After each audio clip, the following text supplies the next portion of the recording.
Hey guys, my name is Ollie from Train with Ollie, and today I'm talking about your fitness goals and how to make them as achievable as possible for yourself. I'm going to start with talking with determining the fitness goals and how do you make sure that the goals that you choose are, first of all, for yourself, and that you really feel motivated to do them because you want to do them, and not just goals that have been set by someone else and you as a result are trying to execute on them. I feel like you're not able to achieve your goals as a result. So firstly, it's about visualization.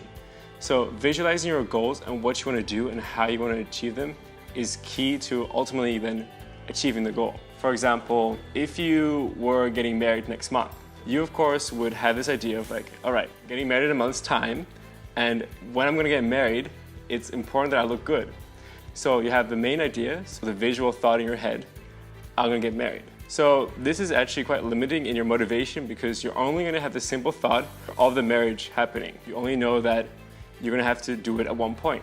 You're going to have to look at a certain way at one point. And this can be limiting and unmotivational to an extent. The ideal way to be motivated for this is to visualize your end goal in different aspects than only just your simple thoughts and knowing it's a deadline. By this I mean, think about your goal and simply voice it out to yourself every day. Be like, this summer I want to be shredded for the beach with my friends. Simply visualizing it and thinking about it is one part of it, but then saying it out loud is another part. And this will add another dimension to your ability to achieve this goal. The third element would be also to close your eyes, to sit back and think in your head, what am I going to be smelling there? What am I going to be feeling there? Is it going to be warm? Is it going to be cold? And by really making the visualization of your end goal, make your goal far more easier to obtain because it's like you've already been there. And once you've already been there, going back there again, it will be easier.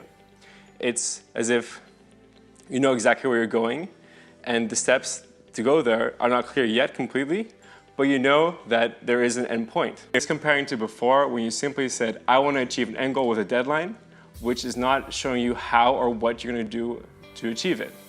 For example, if you want to hand in a paper, you'd be like, okay, I want to hand in a paper. I want to think about the feeling of handing in the paper, feeling proud of myself, about the sun shining the day after I hand it in, and sleeping in and having a beautiful breakfast the next day. And you can really taste the croissant in your mouth. So this makes the idea into a memory, and the memory then far more achievable. Related to fitness goals and how to achieve them. Once again, these are completely applicable to different aspects in your life. But in regard to fitness, it would be something like this.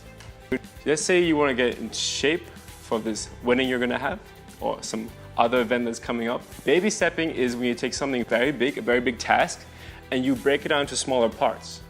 And by breaking down to smaller parts, you'll be able to make it more bite-sized. Do smaller goals for yourself. It's easier to achieve, and you won't feel as mentally exhausted. It's as simple as saying, hey, walk over this small hill over there, compared to, hey man, walk over that mountain over there. It's the principle of breaking it down to smaller pieces, making it more achievable for yourself, and also being more motivated. We're in this for the long run. This is not a short-term thing. Longevity and fitness go hand in hand together. You, as a result, will be able to achieve your goals far more efficiently and also to the extent that you want to achieve them. Let's say you wanted to get in shape and you haven't done any exercise so far.